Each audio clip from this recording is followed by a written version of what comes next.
අපේ කට්ටිය පිළිමෙට වන්දනා සිටු මහත්තයා දැකලා තියෙනවා. ළඟට ඇවිල්ලා ඇහුවලු ඇයි උඹලා මේ කළුගල් වලට වඳින්නේ කියලා. නෑ අපි බුද්ධ ප්‍රතිමා කොහේ දැක්කත් වඳිනවා. මේ බෑ පිහිට අනුවත් අපට තියෙනවා. උඹලගේ බුද්ධක ඔච්චරම අනුවත්ද කියලා පිළිම මහත්තයාට වෙඩි තිබ්බලු. වෙඩි තියලා දඩිය වෙන්න අනිත් පැත්ත හැරනවත් එකම කොහෙදෝ නැති එකක් ඇවිල්ලා සුදු මහත්තයා පාකලා මරලා දැම්මා. මරුවට පස්සේ අනිත් සුදු මහත්තයා ඇතාට වෙඩි තියෙනවා. ඇතා වෙඩි කාගෙන ගිහලා පිටියකට වැල්ලා මැරෙනවා. ඇතා මල පිටිය, ඇතුමල් පිටිය උනක ජනප්‍රවාද කතාවක්. මෙහා පැත්තේ ගම ඇතුමල් පිටිය, අර බඩේ තියෙන පැල්ලන්ට අතර මහගල් දෙක පිටිපස්සේ කියනවා. සුදු මහත්තයා හිතපොතල ගන්න දෙපා දෙකක් පොත්ලා කතා කරනවා. හැබැයි ජනප්‍රවාද කතාව. ඒකට ජනප්‍රවාද නිකන්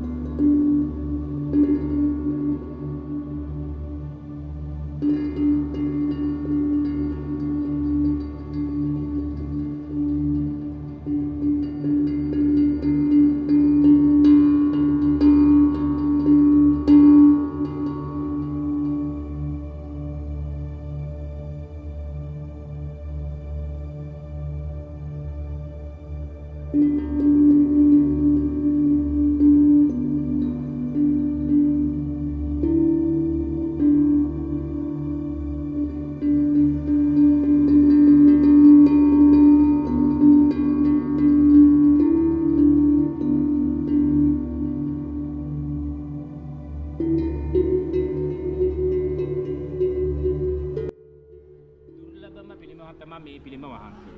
හැබැයි මේ පිළිම මහත්තයට මත දෙකක් තියෙනවා. බෙල් මහත්තයා කියන්නේ ලංකාවේ පළවෙනි පුරාජ්‍ය කොමසාරිතුමා. එතුමා කියලා මේ බුදුහාමුදුරුවෝ පිරිනුවම් පාන නිසා ආනන්ද හාමුදුරුවෝ දුක් වෙනවා, වැළපෙනවා, ශෝක වෙනවා කියලා. හැබැයි එයාට ඒ මතේ ඉන්න හම්බ වෙන්නේ. ගාල්ල දකුණු පළාතෙන් බිහි වෙන සෙනරත් පරණවිතාර මහත්මයා. මේ පිළිම මහත්තයා ගැන හොඳට හොයලා බලලා කියනවා මේ ආනන්ද හාමුදුරුවෝ නෙමෙයි කියලා. ආනන්ද හාමුදුරුවෝ නම් කවදාකවත් පద్මාසනයක් මත වැඩ සිටින්නේ නැහැ, නෙළුමක් මත. කම්පෙති බාණ්ඩකෝ ලම්බ කරන කම්පෙති රැලි සහිත කොණ්ඩ. ඒ වගේම බුදුන්ට අගහරුවක් නිසා බුදුන්ගේ සිර සිහිලි. ආනන්ද හාමුදුරුවෝ කවදාකවත් වැඩ සිටින්නේ නැහැ. බුදුහාමුදුරුවෝ පිරිනුවම් පාන තුරු ආනන්ද හාමුදුරන්ට රහත් භවයක් ලබා ගන්න බැරි වුණා. සාමාන්‍යයෙන් හාමුදුරම පద్මාසනයක් මත වැඩ සිටින්නේ නැහැ. එහෙනම් මේ අපේ බුදුරජාණන් වහන්සේ අවසාන වතාවට ලෝකයේ දෙස බලන ආකාරය පිරිනුවම් පාන්න මොහොතයි තියෙන්නේ. දේශනා කරපු ධර්මයේ දේශනා කරලා අමාරයි. මගෙන් පස්සේ මේ ලෝකෙට මොකද වෙන්නේ කියලා මහා කරුණාවෙන් බලන ආකාරය. පර දුක්ඛ දුක්ඛිති මුද්‍රාව. පර කියන්නේ අනුන්ගේ දුකට පිහිට වීම. අවසාන මොහොතේ බලනවා මම කාටද පිහිට වෙන්න ඕන. ඕනෑම බුදු කෙනෙක් පිරිනුවම් පාන්න මොහොතකට පෙර සියලු සත්‍යයන්ට මහා කරුණාවෙන් බලනවලු. ඒ නිදහස් සිරියව්වෙන් තමයි මේ වැඩ සිටින්නේ. දකුණු පාදයට බර එනකොට එන හැර තමයි නිර්මාණය වෙන්නේ. අපට කිසිම තැනක වන්දනා කරගන්න නොලැබෙන දුර්ලභම පිළිම වහන්සේ නමක් තමයි මේ පිළිම වහන්සේ. අපි කොහොමද හොයන්නේ පිළිම වහන්සේ එක හා සමාන? අපට හරිය ලේසියෙන් සිවුරෙන් හොයන්න. මහනුවරගේ පිළිම වහන්සේ නමක් වදිනකොට සිවුරට දිය රැල්ලක් වගේ රැල්ලක් එන්නේ. අනුරාධපුරේ පිළිම වහන්සේ නමක් වදිනකොට සිවුරට තනීර එන්නේ. පොළොන්නරුවේ පිළිම වහන්සේ නමක් වදිනකොට එක ළඟ ඉදි දෙකක් තියෙනවා. දීප්ත රේඛා අමරාවති කියලා කියන්නේ. බලන්නකො මේ පිළිම වහන්සේ සැතපෙන පිළිමයක් කියලා නම් කරලා තියෙනවා. හැබැයි අපි දකින්නකොට බලනකොට අපට හිතා ගන්න පුළුවන් සැතපෙනව නෙමෙයි කියලා. මොකද බුදු කෙනෙක් සැතපෙන්නේ සිංහ සීයාවෙන් දකුණු වැලේට. එහෙමනම් බුදුන්ට කියලා නෑ. අවසානයේ හුස්ම වේදනා ටික පෙන්වන්න කරනවා. බලන්නකො වම් සිරිපතුල පල්ලෙහාට යනවා. සිවුරු කොට එතනින් බිමට වැටෙනවා. අපට දකින්න ලැබෙන හිස් වෙච්ච පපුවා. පපුවයි බඩයි එක හා සමාන වෙනවා. උඩ හත මැදින් නැමෙනවා. කාම්පෙති කඩාගෙන හැලෙනවා. නෙත් දෙක අඩවන් වෙනවා. කොට්ටේ මේ පැත්තට පාත් වෙනවා. පිරිනුවම් පෑවට පස්සේ බර වැඩි. බාන කම්බුලට තියාගත්තු අතේ එළියට. බුදු කෙනෙක් ජීවමාන වැඩ සිටිනකොට මංගල රත්න 216ක් වෙන සිරිපතුල.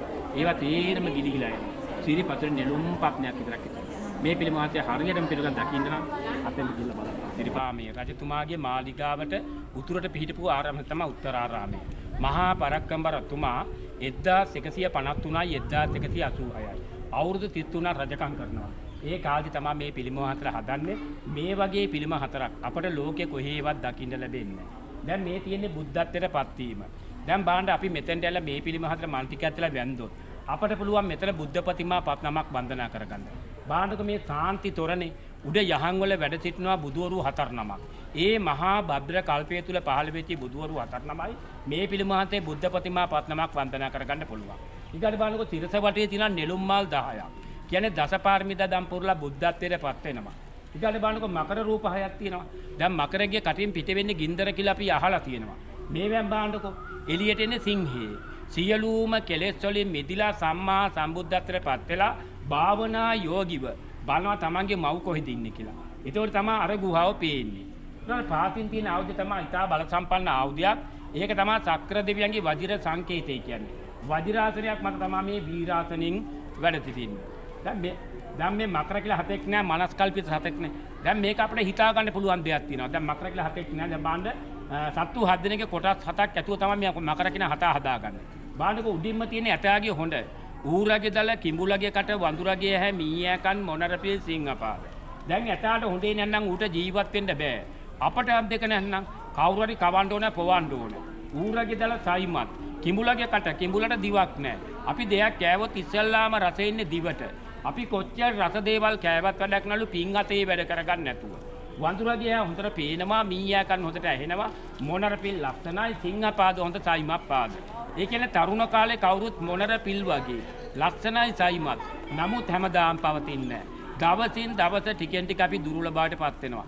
එතකන් ඉඳපාලු පිං කරන්න Tamante යන්නේ ඇවිද ගන්න පුළුවන් කාලේ. ඒ Tamante අවශ්‍ය පිං ටික කරගන්න කියන එකයි ඒකෙන් අදහස් කරන්නේ. මේක විහාර ගෙවල් තුනක් නිසින්න පටුන විද්දරාගර ගුහාව නිසින්න පටුන කියලා රජ කාලේ වෙන වෙනම විහාර ගෙවල් වලට හදලා තිනවා. අර තියෙන දානශාලාවක් තිබිච්ච ඉන්න තමයි අර උඩ පැත්තේ තියෙන්නේ.